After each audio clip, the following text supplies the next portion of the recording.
Welcome to the Commonwealth Club of California. I'm John Zipperer, the club's Vice President of Media and Editorial. We hope you are staying safe and are well wherever you are, and we look forward to seeing you in person one day again at the Commonwealth Club's headquarters in San Francisco. Until that happens, we are doing all of our programming online. This is just the latest in 350 online programs the club has produced in the past 8 months. You can find all of our upcoming programs, as well as podcasts and video from our past events at commonwealthclub.org. Now, if you're watching us live on YouTube, use the chat box to submit questions for our esteemed panel, and we'll try to work some of those into our conversation today. And it is an important conversation. Coming just days after the Electoral College confirmed Senator Kamala Harris's election as Vice President of the United States, the question becomes even more important. Who should California Governor Gavin Newsom choose to replace Harris in the Senate? Just like you, I'm looking forward to hearing what our special guests on our panel have to say. And to moderate this discussion, we have Carolyn Weisinger, host of the C-Dub Show podcast and president of San Francisco Pride. Carolyn, good to see you again. Hi, John. Thank you so much. And thank you so much to all the Commonwealth viewers for having me here again. I always give a warning. This is the most informal show you will probably ever see on the Commonwealth Club thread. And it is a very important topic that we're going to be discussing today. And I do have an incredible esteemed panel to have this discussion. As John said, that, you know, we've just finished a very historic election where we voted our first African-American woman to the vice presidency of the United States, Senator Kamala Harris. Senator Kamala Harris was elected to the U.S. Senate here in California in 2016, and she's going to leave a great huge void in the Senate. She was the only African-American woman representing the United States here on the Senate. And so we have an incredible panel, and I want to start with Assemblymember Weber, who we know has some important legislative work that she has to get back to today. She was also elected the chair of the Electoral College, so she got to formalize Vice President-elect Harris's win. Thank you so much, Assembly Weber, for being here. And I want to ask you a very important question that I'm going to get to the rest of the panel. What is truly at stake with this appointment that Governor Gavin Newsom is going to be making sometime in the next few weeks? Well, I think what's important, and it's become apparent to so many, and I chair the California Legislative Black Caucus, and the Black Caucus has looked at this situation and realized that, one, there are very few African Americans in the U.S. Senate. There are only, when you start looking at the numbers of the Senate and you see the other groups that are represented, there are very few of us. There are only 2 Democrats and 1 Republican at this point, and only 1 African-American woman from any state, and that was Kamala Harris. So that stands out very glaringly that there'll be a void in the Senate with regards to that, not just from California, but, other states need to look at themselves as well and take some responsibility for the fact that African-American women have not been elevated to that position other than from the state of Illinois. So number one, there's going to be a void. We also recognize the fact that Senate seats don't come often, that the senators serve, their terms are 6 years. When you look at the number of years that senators have served, it's quite extensive. California has not had an opportunity to select a senator since Kamala Harris's election. Before that, probably was like 20 some odd years. And together, the 2 senators make up anywhere between 40 to 50 years between the senators Boxer and Feinstein. So these are rare appointments. These are rare times, rare opportunities for individuals to get on the U.S. Senate. And we see the longevity of those who served in the Senate. And so when one gets an opportunity to get to the Senate and they don't have term limits, it's a rare experience. It's a small group of 100 electors, elected officials who are there making decisions for the entire nation. And so as a result of that, clearly the absence of Kamala Harris in that seat that African-American women fought very hard, all women did across the state to change to actually add an African-American woman to it, it makes it even more an item of concern, not only for California, but I think across the nation. We see women across the nation realizing that there are not a lot of Senate seats that are up that don't have incumbents, and not a lot of empty seats. And as a result, if there's not an African-American woman in the seat from California, that means that there probably won't be an African-American woman maybe for the next 6 to 10 or more years winning those seats. You have to win a statewide election. So it's no easy feat, and it's a lot different than the congressional seats. So let me ask you this then, Assemblymember Weber. Let's kind of set the stage for how we got to where we are now. Can you please take us back to 2016 and really tell a lot of our viewers about the fight to even get Senator Harris into that seat? What was that like, trying to get that only the second African-American woman into the Senate at that time? Well, you know, it was interesting because there were two women who were really fighting in the Democratic Party for it. One was African American and one was Latina, and there was a battle for the Democrat from the Democratic Party for it, in terms of getting that particular individual, Kamala Harris, endorsed by the party and eventually elected to that position. Boxer had been in the seat for over 20 years, and she decided to retire. Fortunately for us, we had a woman, Kamala Harris, who had statewide recognition, who was our Attorney General at the time, and therefore could basically raise a significant amount of money, as well as get a coalition of women and men as well to basically support her. It became a real issue that, you know, we wanted an African American woman in that seat, and fortunately for us, we had someone who was able to run a good race. And we had the support, interestingly enough, of an awful lot of Latinos who supported Kamala Harris for this position. So it's important to understand that even that the number of African Americans in the state of California is not a large population. And so as a result, the coalitions that were formed were not just among African Americans, but really among Latinos, and white women and men to basically propel Kamala Harris forward. She had a good reputation. She came out of the Bay Area in terms of being the AG there and serving as she was the district attorney in the Bay Area, and then serving as the AG in California, gave her high visibility and allowed her to basically get tremendous support for that seat.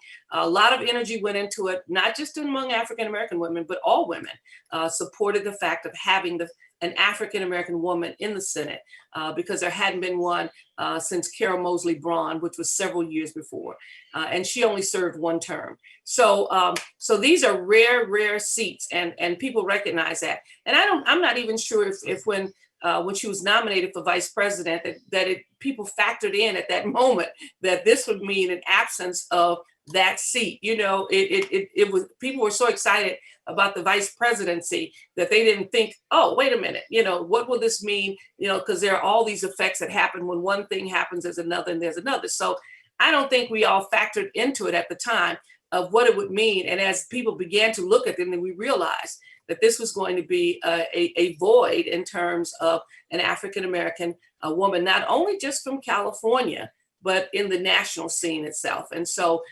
California bears an additional responsibility at this point, because we have the only African-American woman.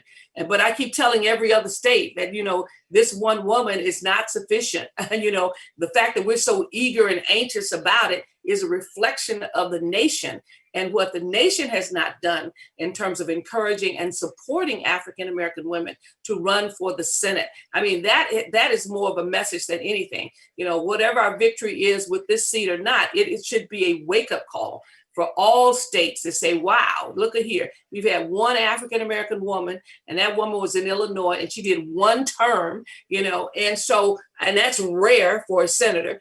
So what lack of support have we given to African-American women in the 50 states that's there? And so, yeah, we you know, I think we all feel, and probably the governor and everybody else feels a sense of a weight that's on us. But it should be a weight on the nation to wake up call, because we have these elections every 2 years at some level of Senate, and we have not encouraged, supported African-American women to run for those seats. And even if we get the Georgia situation, it will be an African-American male. It will not be a female, you know. So we got some homework. We got some work to do across this nation in the 50 states in terms of what is happening to African-American women. And I want people to think about that, because whatever happens in California happens, but we need to deal with what's happening across the nation in terms of these leadership positions that African-American women are not basically being encouraged to run, because it takes a lot to run for a statewide office, particularly a state as large as California. And even some of the smaller states have not necessarily pushed African-American women to run for those positions. And there are some states that are probably a little bit larger than my district and have not encouraged African-American women to run for those positions. And So we need to, I think we all are in a wake up moment, at least I am, when I began to really realize that I haven't been pushing for African American women as hard in every state to basically take the new challenge. And these moments come around in a rare moment because of the way the lack of term limits that are there. Yeah. So let me ask you one last question, Assemblymember Weber. I know you have important work to get to, but you kind of already leaned into my next question. One thing that I've seen across social media is that there's been so many women from so many different positions in doing community work that are really championing this issue. We see it here on our panel. There have been community organizers. There have been political strategists. People from all over the country and all over the spectrum are fighting for this. And it's not really just about the Senate seat. Can you talk to us a little bit about your positioning as an assembly member and kind of looking at the different positions across the legislative landscape, assembly member, school board, city council? What are we not doing and what do we need to do as far as getting more Black women in these positions and in these pipeline positions? Well, we have to really, I think, begin to, and I'm guilty of it as well. We need to begin to look and say, there are some very good women who need to be encouraged.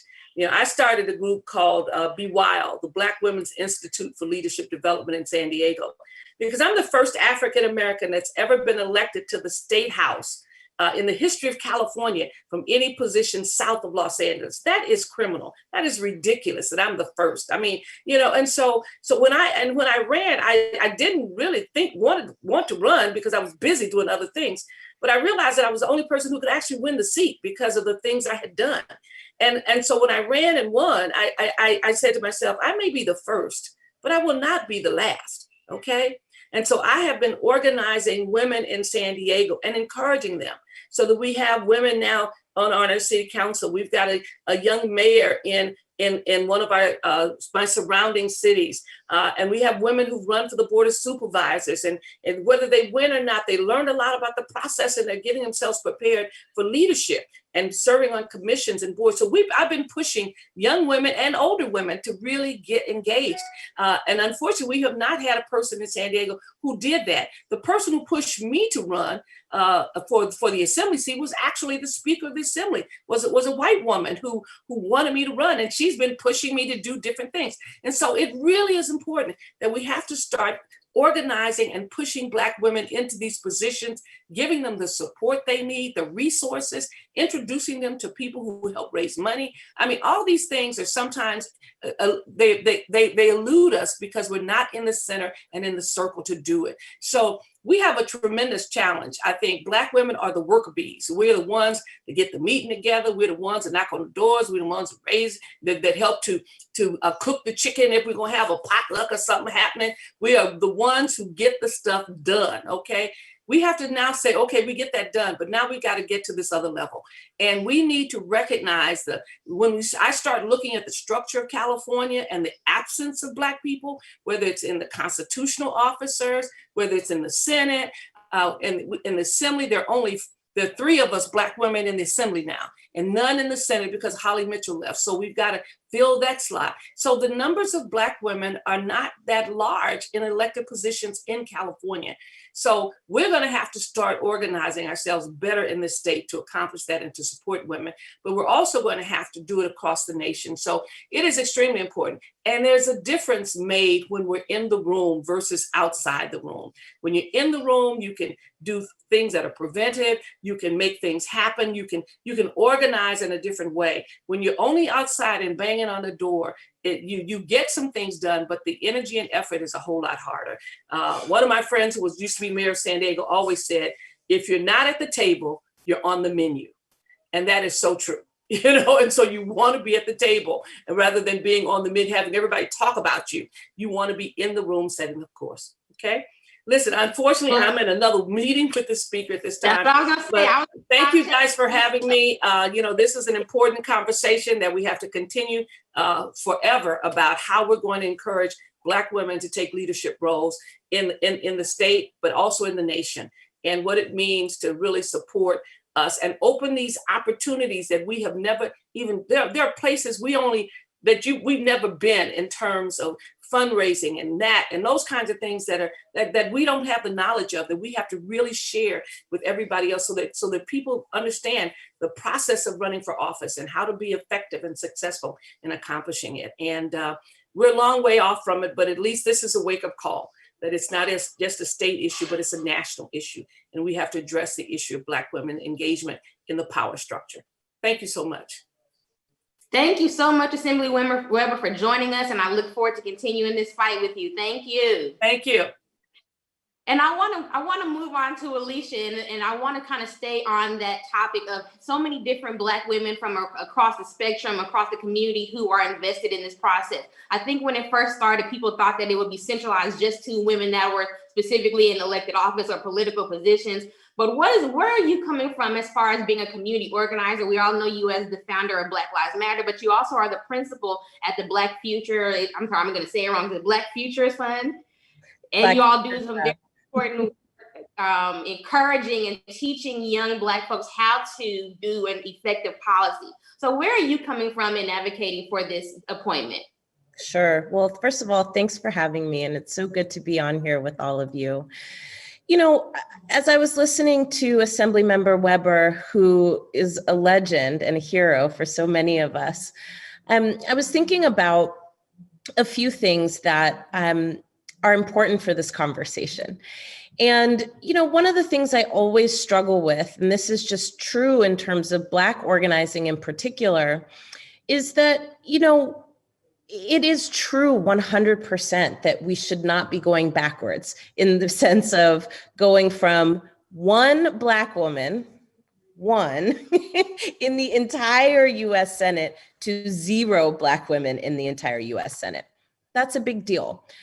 But bigger than that, I think we tend to use Black as a symbol for the values that we want to see in a place that is making decisions about our lives, about our experiences, and about our ability to make decisions over our own lives.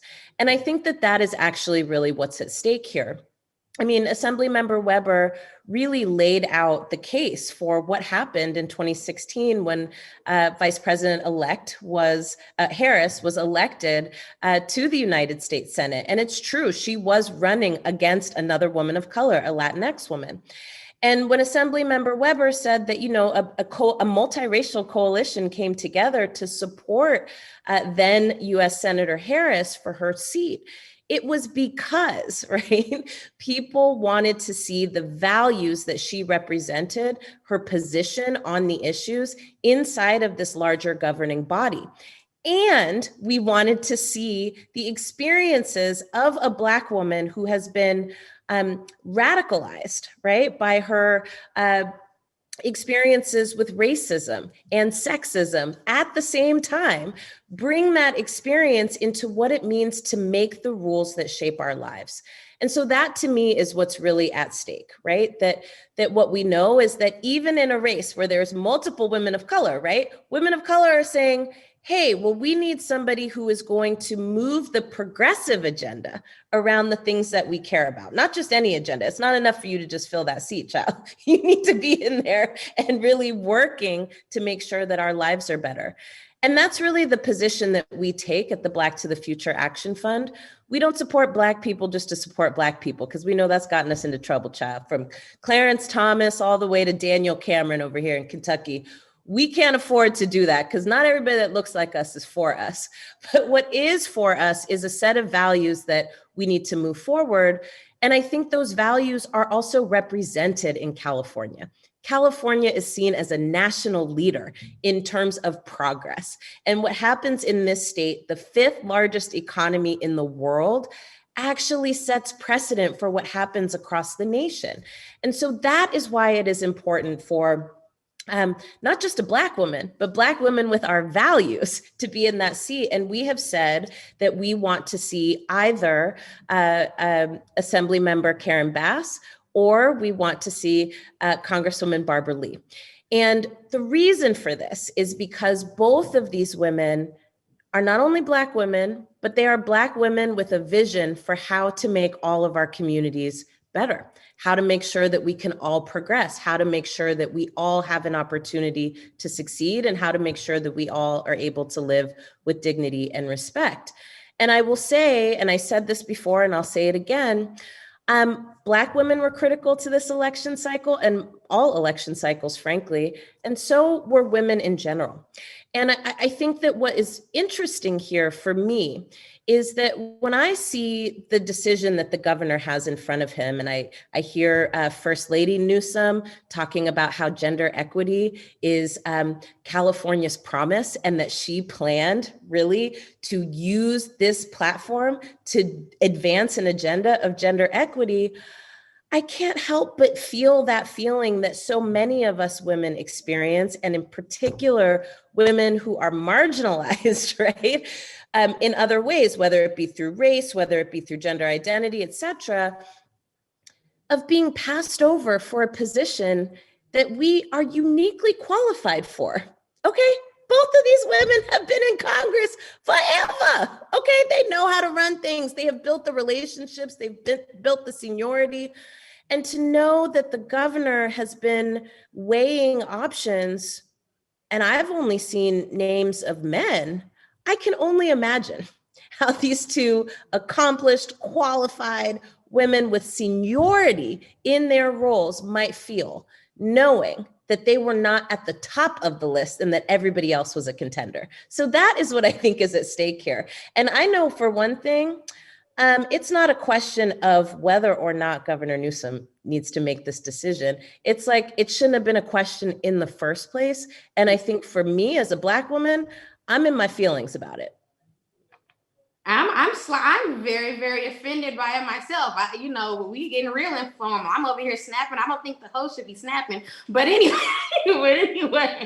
So, Amy, I want to ask you this, and this is something that I've gotten a lot in social media, and I even see some of the folks in the chat asking this question. And I know that you're the president of Democracy in Color since 2016, and you work with She the People, and you really champion women of color being in these positions. But why specifically a Black woman? We understand that Kamala Harris is the first African-American woman to be vice president, but she's also the first South Asian woman to be vice president. So why are we asking specifically for a Black woman to fill that seat?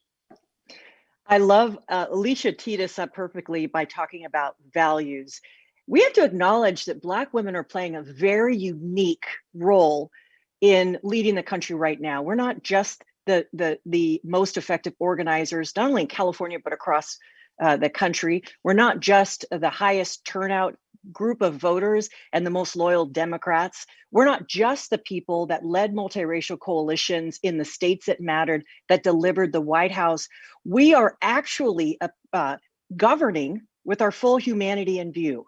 We have Black women who are supported by multiracial coalitions, women of color, people of different races and genders, who are getting behind the women who they know need to be fighters and need to be ready to govern on day one. We have two excellent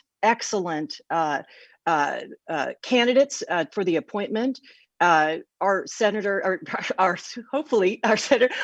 Congresswoman Barbara Lee, in representing us here in Oakland, Congresswoman Karen Bass in LA. Both are highly respected. Both have a legislative history that shows that they're ready to fight for the issues in the Senate that matter the most right now. Both unite parts of the party across race and gender. They're ready to go. I say all that to say that Black women are now being recognized as an electoral force and need to be recognized as a legislative force. I am heavily invested in having a Black woman in this seat that's being vacated by VP-elect Kamala Harris for the reasons that we need unwavering moral force, clarity to fight in the Senate on not only on the behalf of Californians, the 40 million of us here, but nationally. What's at stake? We're in the middle of a pandemic and an economic crisis that's not going to go away in January. There are millions of people, not only in California, but across the country, who are having trouble affording food and shelter right now, who do not have health care, who are facing the ravages. I just had another friend whose brother passed away from COVID this morning. This is a crisis that will continue to be felt, and we're going to be suffering. And Black and brown communities in particular, we have bills that are sitting on McConnell's desk, bills that women of color who are progressive fighters in the House pulled together in order to get relief packages in place and put them on McConnell's desk that are waiting there. And the whole country who wants relief is looking at the Senate. They're asking the Black women in Georgia, who were the center of a multiracial force that flipped that state for the White House. They're asking Black women in Georgia to turn out again in 3 weeks and win 2 Senate seats for the Democratic majority. And we have a situation where the governor of California would even consider not putting a Black woman in that seat, while the rest of the country asked Black women to deliver the majority for the Democrats. The fact that we could have a Senate with no Black women's voices, given that we have been front and center fighting against Trump and all the policies that Trump has pushed, defending people in our own community and others, and calling for a politics that serves the people. The fact that that could even be a consideration is deeply offensive. And it's not time to turn the Democrats and the governor to turn their back on Black women. We're often, California is not necessarily looked at as a place where it has like a concentrated Black community, certainly not Northern California, but we have more Black people in this state than Mississippi and Maryland and Virginia and Georgia. We're a huge state. It isn't, though, just that we have a lot of Black people that deserve to have a reflective democracy and representation. It's that Black women are uniting a multiracial force. Both Congresswoman Barbara Lee and Congresswoman Karen Bass, they're ready to go. The way that this has been described as a clash between Black and brown is missing the mark. I joined Alicia Garza and a number of amazing other leaders last week, women across race who were calling for a Black woman in that seat. And I'll remember Dolores Huerta, someone who's a hero of mine, saying that as a Latina, she believes that this is a unique and critical moment in history, and that we need a Black woman in that seat as a giant step forward in political equality and representation. So my strong belief is that we cannot miss this opportunity. The governor cannot turn his back on what the people of California decided when they voted for Kamala Harris for senator. And Kamala Harris is one of the most progressive voting records as a senator. We need to continue that. I strongly believe that the congresswomen that we've been talking about and putting forth would do a beautiful job in that. And we should not stop putting pressure on until that decision is made. And I want to say that I didn't know that the amazing Amy Allison was from Contra Costa County. So shout out Contra Costa County, because we got amazing Black women Antioch, out of this county. what are you talking about? Antioch High School. The U.S. I'm not ready now. I'm not ready yet. I want to move on to Kimberly Ellis. Kimberly is the brand new director of the San Francisco Department on the Status of Women. And I want to reference a conversation. Kimberly and I were on this same Commonwealth Club stage on May 29th. We did a show called What Does Politics Demand of Black Women? I encourage anyone who's watching this thread. We have so many people from across the nation who are tuning in. Once you get off of here, go back to YouTube, Google What Does Politics Demand of Black Women, and you can check out that amazing conversation. But I'm going to ask you, Kimberly, a question that I asked you on that same show, which seems so much more appropriate now. I was talking to Shay, who's actually organizing this amazing coalition of Black women for this Congress or for this Senate seat. And I said, it always feels like Black women have to fight and claw for our seats, but we're always being asked to go out and fight for everybody for their seats. So can we talk a little bit about, as Alicia said, the disrespect of Black women and the historic role of Black women in the Democratic Party? Yeah. Well, first of all, let me just say that I always feel like I'm going to church when I'm in a conversation with Alicia Garza. And the brilliance of Amy Allison is something that that I think a lot of people slept on until this year, and her work at She the People really demonstrated the force that she is, and the force that the coalition of women of color with Black women at the vanguard meant for this country. But let me just go back to what that original conversation was about, and the question that it called, which was, what does politics demand of Black women? And I think what it demands of us is everything and then some. And it's a good thing that Black women, though, are all that and a bag of chips and able to oftentimes deliver in every respect. But what it demands of us is everything and then some. You know, I want to go back to a lot of the things that have already been said, because I think it's important to pull it up and to tease it out. Shirley Weber is an assemblywoman. However, I refer to her as Dr. Weber. And I think especially in light of the conversation that we've been having over the last week around that title, I think it's even more so important that we give her credit for the credentials that she brings to any table that she's sitting at. So Dr. Weber shared that, you know, Black women are oftentimes the worker bees. And that has been true. And I think that it is now time for us to assume positions as queen bees, especially when it comes to issues and policies that are impacting our communities disproportionately negatively than other communities.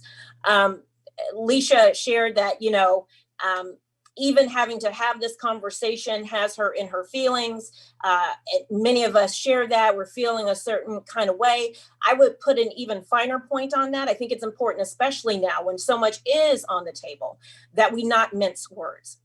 And many of us are deeply disappointed in Governor Newsom that we are even having to have this conversation, that we are even having to waste our time and our energy focusing on this when we should be able to be lending our time, our talent, our treasure, our support to our brothers and sisters who are in Georgia trying to secure that seat. And so we are deeply disappointed. To the points that have been made earlier, the fact that we are even entertaining the idea of replacing the only Black woman with a man, regardless of his race, is offensive. It's deeply offensive, especially to the point that was raised about a couple with the governor and the first partner who have shared that gender equity is at the center of a lot of the things that they do. So I think that it's important that we understand that California, as the 5th largest economy in the world, has not just an opportunity, but an obligation to lead in every respect, and especially with this respect on this issue.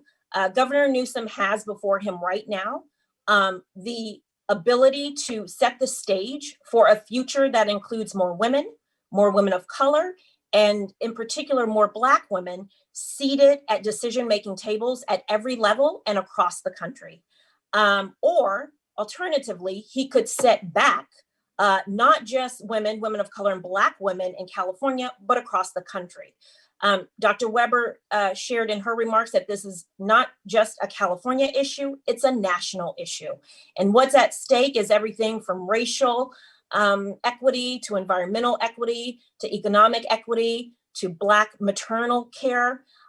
Everything that is important to us is at the table. And I'll just close by saying that, you know, what I find especially interesting is that Black people in South Carolina saved Joe Biden's campaign.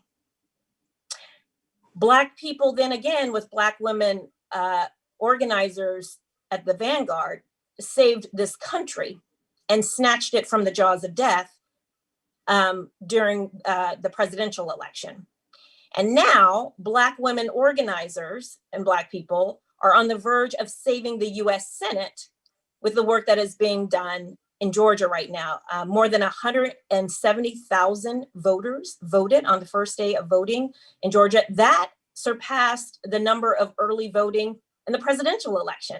So we are primely positioned to secure those seats, and all this saving that Black people and Black women have been doing. It's really interesting that no one thought it important to save us a seat at that table that we've been building.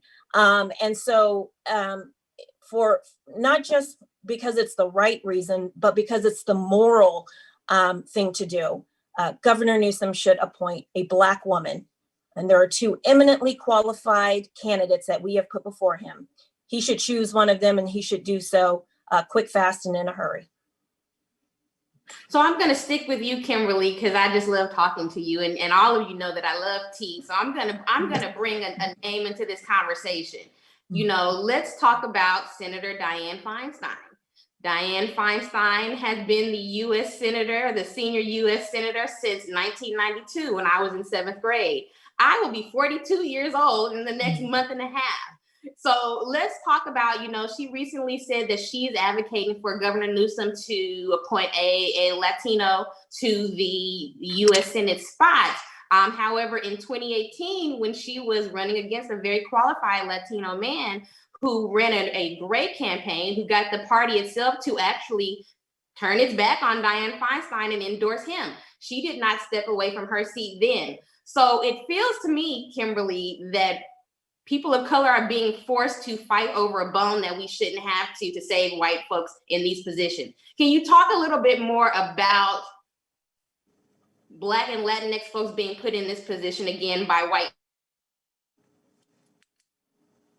Is why are we not instead fighting for Dianne Feinstein to give up her seat so we can have both a Black and Latino person in our U.S. Senate?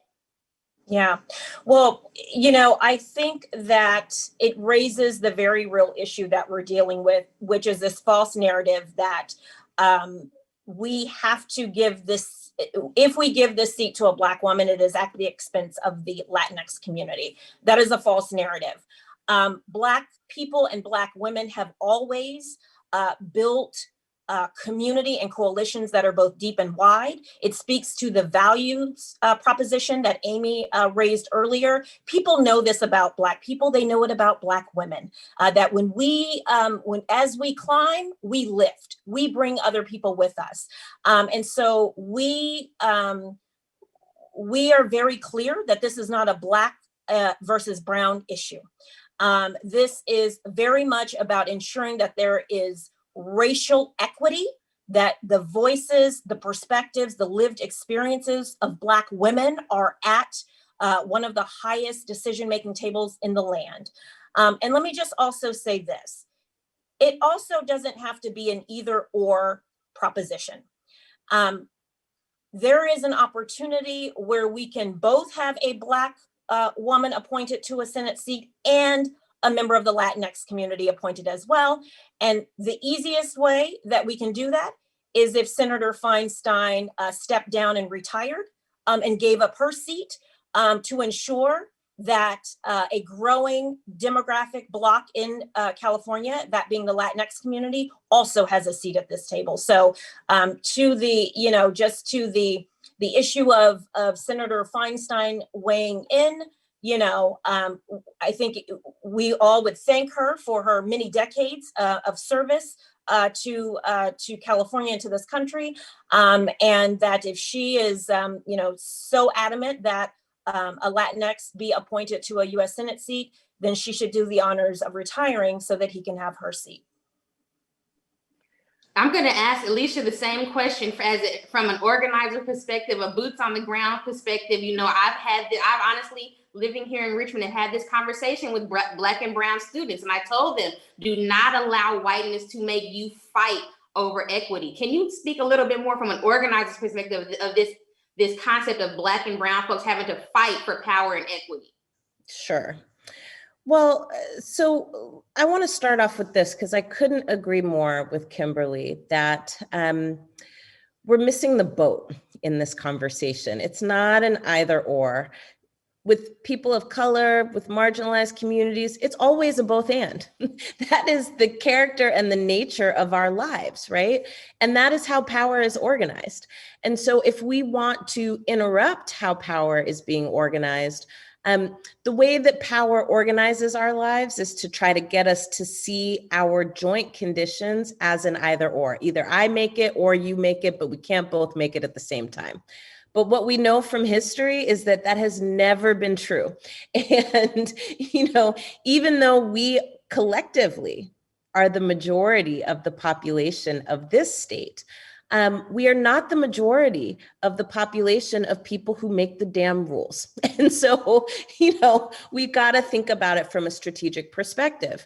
Now, with that being said, I actually deeply disagree with some of the arguments that, Governor Newsom is reported to allegedly be making in terms of, Latinx people are 38% of the state and they need to be represented.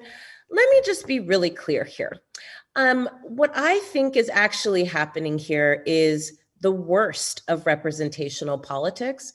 And I say that because, if I was just to keep it 100, I don't trust that this is an altruistic move on the governor's part, and nobody should. This is no shade to him. It's just to say people don't govern by doing nice things for each other. People govern because out of self-interest and out of moving from place to place. So we should just call that what it is. But number two, I think the question for Black and Brown folks in this state is, what do we need to do together collectively to amass more power? And frankly, I 100% agree with Kimberly that in essence, the way that we get to more power for all of us is by joining forces. And 100% agree that Senator Feinstein's seat, in my opinion, should be represented by somebody with a progressive vision from the Latinx community. Again, for the same reason that I laid out before, that we actually have an opportunity to put the values of this state on the map at a time in our country's current political makeup where our values actually really do matter. Okay. Last thing I will say here is, I want to caution us as people who are marginalized, not to take the bait and switch and not to fall for the okie doke. It might be enticing in this moment to say, well, screw everybody else, as long as we got our people in there, that's all good. But let me say this, child.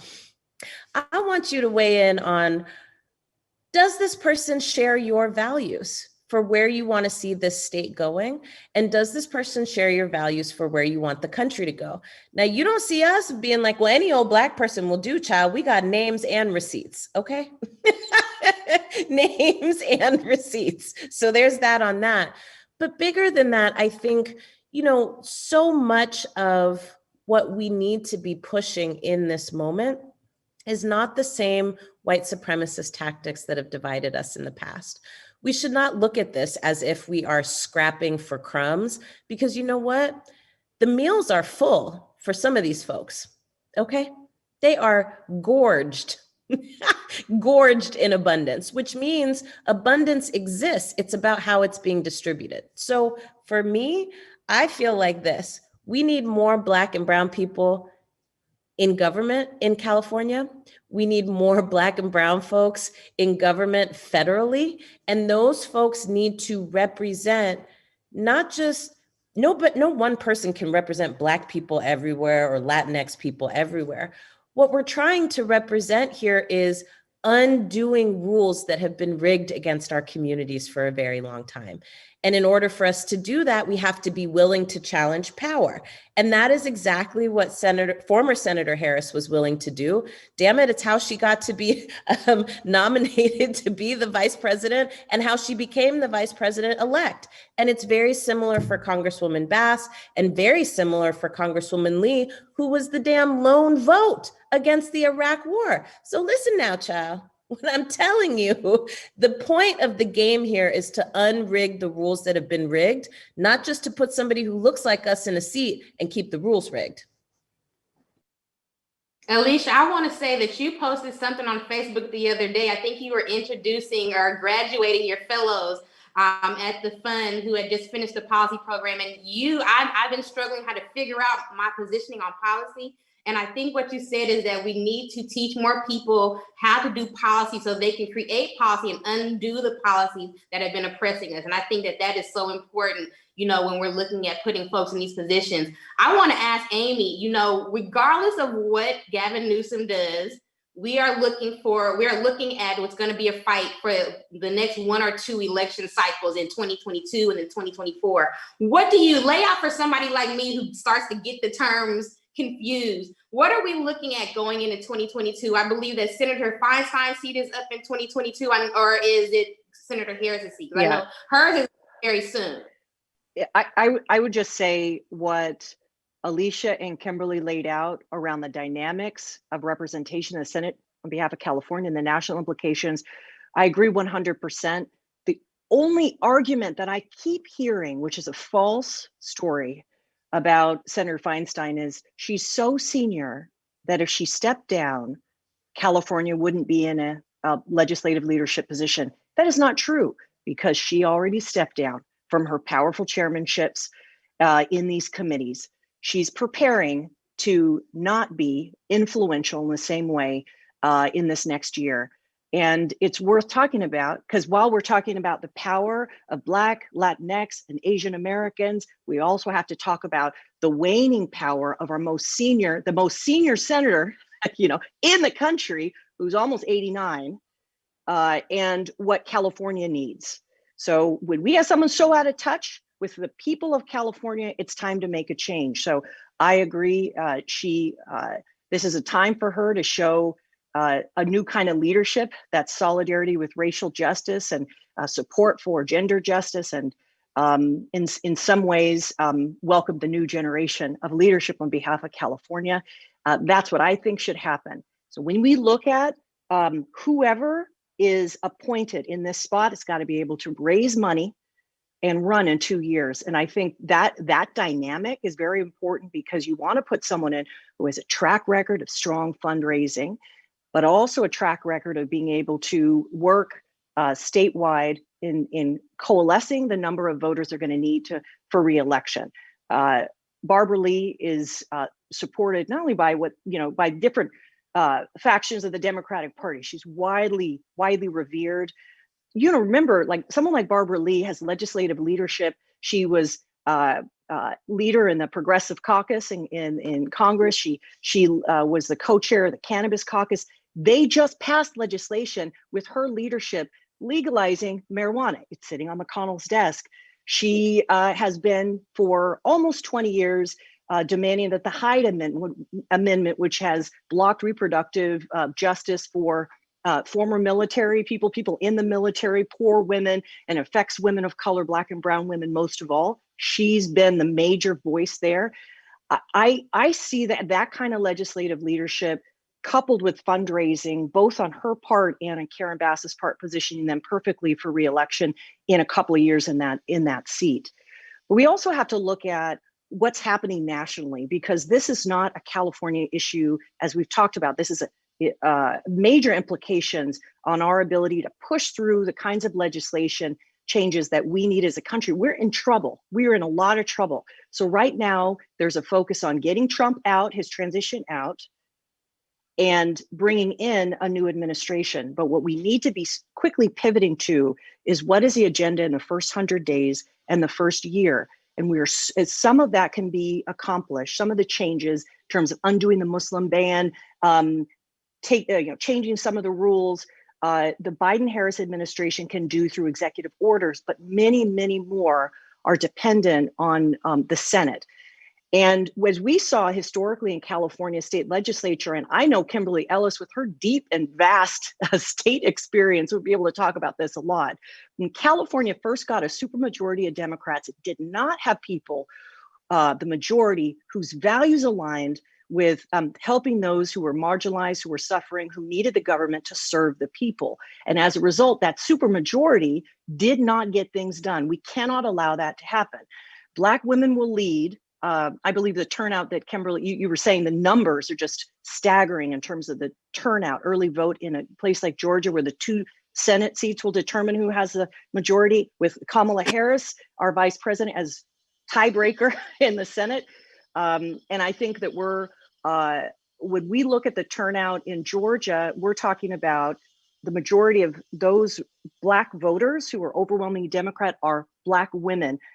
definitely will carry the day there, and definitely will carry the legislative agenda. So when we look at a group like Higher Heights, which is a very well-respected group who supports Black women nationally, and also helps to do a lot of polling. They just had a poll that came out that talked about not just Black women in terms of voting, but what we care about. We want to see cash relief. We want to see moratoriums on written mortgage payments. We need to see immediate changes in healthcare. We want to deal with the rise of white supremacy and police violence against our communities. Those should comprise the first 100 days and first year agenda. So we need a senator from California who's going to push that set of agendas so that we can govern in a way that really serves not just Black women, not just people in California, but the whole country who's suffering right now. Okay, well, I have one more question before we get to today's very important Black question, because you know that I have one. Kimberly, what are the next steps? What can our viewers do to try and, we know that the governor has not made any announcements yet. What can they do to keep the pressure on Governor Newsom to appoint a Black woman? Well, first and foremost, they need to call him. Hopefully we can get put in the chat the direct number to the governor's office. Call him, call his chief of staff, Ann O'Leary, call all of the people who are in his office, tag him on social media with the hashtag Keep the Seat hashtag.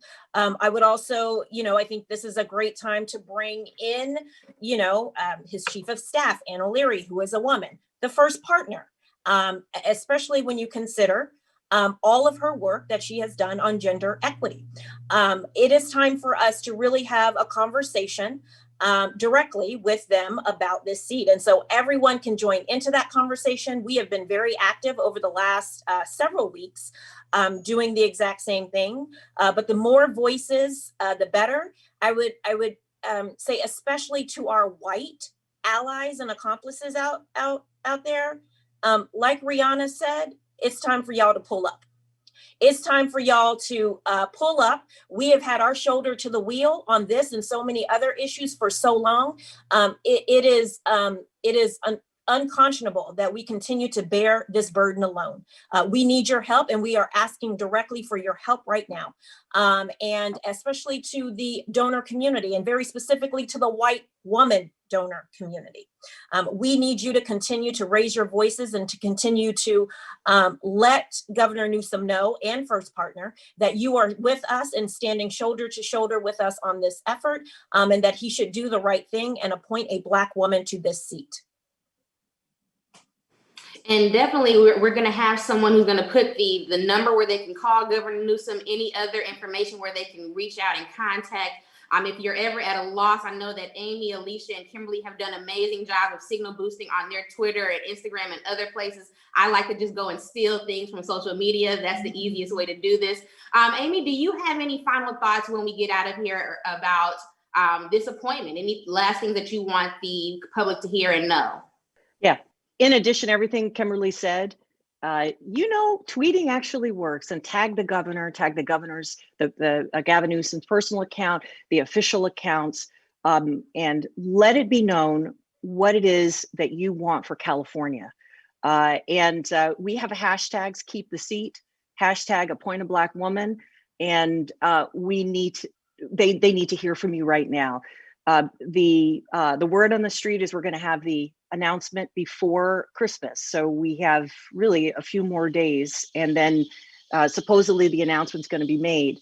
And it is not a done deal, no matter what you hear, that your voice really does matter. So I think now is the time to post on social media and tag, as well as directly contact the office, like Kimberly was saying. I always want us to realize, in the way that Black women and other women of color have been denigrated and dismissed and sidelined by embracing what some have called identity politics. I want everyone to be assured that the identity is the very thing that uniquely prepares us for the fight ahead, to repair the damage that has been done by nationally to the people in the state of California, and to bring us to a new era. if we have the right people in this Senate seat, and also we commit to that, people who support our values and willing to fight on our behalf. So I want us to feel encouraged in the last few days as this decision's being made to make sure your voice is heard. It actually matters a lot. Thank you. Alicia, do you have any last words for the public as far as how they can get involved in this and any other issues regarding Black women in political seats? Yeah, well, first and foremost, keep having this conversation. Amy, you couldn't be more correct in saying that identity politics is what uniquely positions us to actually have representation that is changing the rules that have been rigged against us for so long. And, I'm somebody who believes very deeply that identity politics is a shorthand way of saying who's got power and who ain't got it. And so, we don't wake up in the morning just mad to be mad about being Black and being women and being queer and being gender nonconforming. We mad because when we walk out the door, if we have a door to begin with, child, we feel every single day how the rules have been rigged. And so that's why it matters so much to us to have somebody in those positions who's making decisions based on having had that experience so that their solutions are better and actually change our lives. The other thing that you can do, of course, is you can sign our petition. We have a petition up to Governor Newsom. You can find it at black2thefuture.org. We've had thousands of people sign already, so we need your voice. Please, please, please sign our petition and definitely make sure that you make those calls. Call all your people who have written checks to the Democratic Party in California this year in particular, because we know not enough of that money went to Black people either, child. So if you want to begin to repair some of that harm, call those donors and let them know they need to call the governor today and make their voices heard, that we need to go forwards, not backwards. All right. Well, Amy, you are new to the C-Dub show, so you don't know how this goes down at the end, but I'm going to ask a very important, very Black question. And this actually is related to the topic. Okay, so there was this big hullabaloo on social media on Thanksgiving when Senator Harris posted her Thanksgiving dressing recipe. And I would like to let Senator Harris know if she's watching this. I love you dearly. I don't like your recipe. I need you to just know that. But it sparked this conversation amongst Black people. Dressing or stuffing? Is it dressing or stuffing? Do Black people eat dressing or stuffing? Amy Allison, is it dressing or stuffing? It's stuffing. No, and also, explain, just tell me or stuffing. It's stuffing with cornbread. Okay, it's stuffing. Kimberly Ellison, is it dressing or stuffing?